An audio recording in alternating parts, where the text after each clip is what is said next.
타이타닉 침몰 조사 중에 연구자들은 이상한 점을 발견했습니다. 배의 앞부분은 해저에서 놀라울 정도로 잘 보존되어 있었습니다. 하지만 뒷부분은요, 그것은 심하게 파손되어 2000피트 떨어진 곳에 있었습니다. 물론 철과 강철은 수십 년 동안 물속에 있으면 부식됩니다. 하지만 같은 배의 양끝이 동시에 가라앉았다면 왜 그렇게 다르게 보일까요? 일부 전문가들은 이제 타이타닉이 그날 밤 빙산에만 부딪힌 것이 아니라고 생각합니다. 그들은 뒷부분에 더 큰 피해를 준 다른 무언가가 있었을지도 모른다고 믿습니다. 하지만 그게 무엇이었을까요? 오늘의 원더 팩트 에피소드에서는 타이타닉 파괴의 미해결된 미스터리에 대해 탐구합니다. 1912년 타이타닉 참사는 완전한 어둠 속에서 뉴펀들랜드 해안에서 700km 떨어진 곳에서 일어났습니다.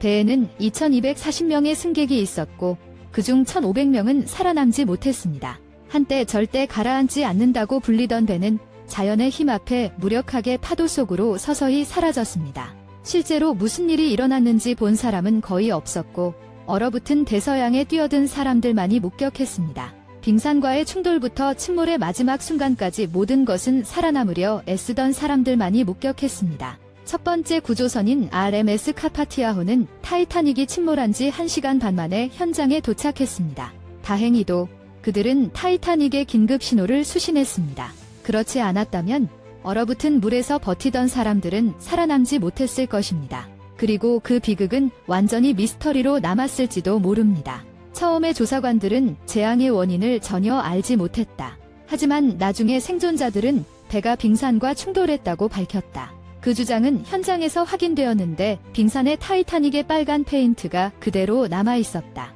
조사가 계속되면서 더 분명한 그림이 드러났다. 빙산이 배 오른쪽에 거대한 300피트 길이의 구멍을 냈다는 것이다. 그것은 타이타닉 전체 길이의 거의 3분의 1에 해당하며 완전히 찢겨져 있었다. 반면 목격자들은 타이타닉이 가라앉는데 거의 2시간 반이 걸렸다고 말했다. 그러나 조사관들은 빙산이 실제로 배에 300피트의 구멍을 냈다면 타이타닉은 몇 시간이 아니라 몇 분 만에 침몰했을 것이라고 믿었다. 하지만 그 당시에는 아무도 진실을 알지 못했다. 무슨 일이 실제로 일어났는지 알아내기 위해서는 난파선을 직접 찾아야 했다. 타이타닉을 찾는 수색은 수년간 계속되었다. 시간이 지남에 따라 미스터리는 더욱 깊어졌다. 73년이 걸렸지만 마침내 타이타닉의 난파선이 발견되었다. 이제 그 배가 남긴 모든 질문에 대한 답을 찾을 때였다. 그 배는 대서양 4000m 아래 칠흑 같은 어둠 속에 놓여 있다. 수많은 탐험이 시작되어 침몰한 배의 무수한 이미지가 촬영되었다. 해양 탐험가 포랑니 나르조레는 그 난파선을 30번 넘게 방문했다. 그러나 놀랍게도 그는 300피트 길이의 파손 흔적을 전혀 발견하지 못했다. 그러나 이 타이타닉 측면 사진에서는 30피트 구간이 두드러져 무언가가 부딪혔음을 시사한다. 그 지점은 고작 11평방피트에 불과하지만 전문가들의 계산에 따르면 초당 370갤런의 물이 유입되었을 것이다. 그 속도라면 배 전체가 완전히 잠기는데 약 2시간 반이 걸렸을 것이다. 목격자들에 따르면 그게 바로 타이타닉호가 침몰하는 데 걸린 정확한 시간이었습니다. 그래서 하나의 미스터리가 풀렸습니다. 타이타닉호에는 300피트의 거대한 균열이 아니라 단지 30피트 균열만 있었습니다. 하지만 이것만이 유일한 미스터리는 아니었습니다. 아직 더 밝혀내야 할 것이 있었습니다. 그리고 두 구간 사이의 거대한 틈은 무엇이 원인이었을까요? 답을 얻기 위해 그들은 첨단 소나 스캐닝 기술을 사용했습니다. ROV, 원격 조종 잠수정. 이 난파선 현장의 수백만 장의 사진을 찍었습니다. 그 이미지들은 컴퓨터 그래픽으로 결합되어 3차원 모델을 만들었습니다. 그 모델은 일반적인 카메라나 사람이 그 깊이에서 감지할 수 없는 세부 사항을 보여주었습니다. 3차원 모델에 따르면 길이 399피트의 선미는 마치 배가 강철이 아니라 종이로 만들어진 것처럼 가판이 서로 접힌 것처럼 보입니다. 배의 조각들이 부서져 바닷속 바닥에 흩어져 있었다. 집 크기만 한 2개의 거대한 엔진만이 여전히 연결되어 있다. 하지만 모델에는 또 하나의 중요한 세부사항이 숨겨져 있다.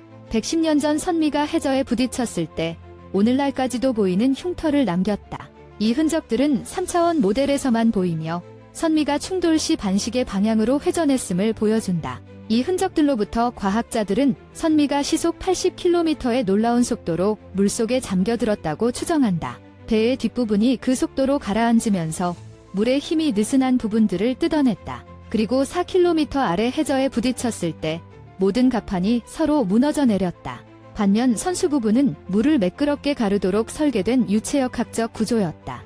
마치 배가 앞으로 항해할 때 물을 가르듯이. 그래서 선수는 선미처럼 회전하지 않았고 수압도 같은 방식으로 직접적으로 충격을 주지 못했습니다. 마침내 110년 전 타이타닉 침몰의 또 다른 수수께끼가 밝혀졌습니다. 하지만 여전히 중요한 질문이 남아 있습니다. 배는 언제 두 동강이 났을까요? 여러분은 목격자들이 배가 두 동강 나는 것을 보고했다고 알고 있을지도 모릅니다. 수년 동안 타이타닉호가 가라앉기 전에 두 동강 났다고 믿어졌습니다. 그건 부분적으로는 사실이지만 전부는 아닙니다. 먼저 선수 부분이 물로 가득 차 수면 아래로 가라앉으면서 모든 무게가 선미 부분으로 쏠렸습니다. 선박의 중앙은 그 모든 무게를 견디지 못하고 두 동강 났습니다. 하지만 소나 스캐닝으로 만든 3차원 모델은 다른 이야기를 전합니다. 타이타닉 내부에는 수많은 물건들이 바닷속 바닥에 흩어져 있습니다. 커피잔, 저녁 접시, 샹들리에, 갑판 벤치, 개인 소지품 같은 것들. 이 물품들의 90%는 선미 부분에서 발견됩니다.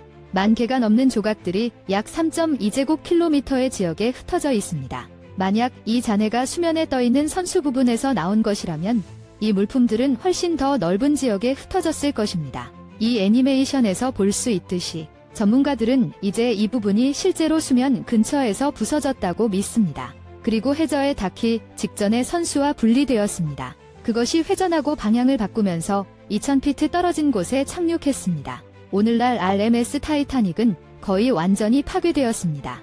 과학자들은 심해의 산소가 매우 적기 때문에 부식이 매우 느리게 진행되었다고 믿습니다. 그러나 녹 샘플은 산소가 여전히 박테리아 성장을 촉발했음을 보여줍니다. 이 속도라면 전문가들은 향후 수년 내에 배의 갑판들이 서로 무너지면서 결국 타이타닉은 원래의 형태를 영원히 잃게 될 것이라고 말합니다. 이 놀라운 사실들의 에피소드를 즐기셨기를 바랍니다. 아래 댓글에 여러분의 생각을 알려주세요. 마음에 드셨다면 자유롭게 공유하세요. 그리고 이런 놀라운 영상을 더 보려면 저희 채널을 구독하는 것도 잊지 마세요. 영상을 시청해주셔서 감사합니다.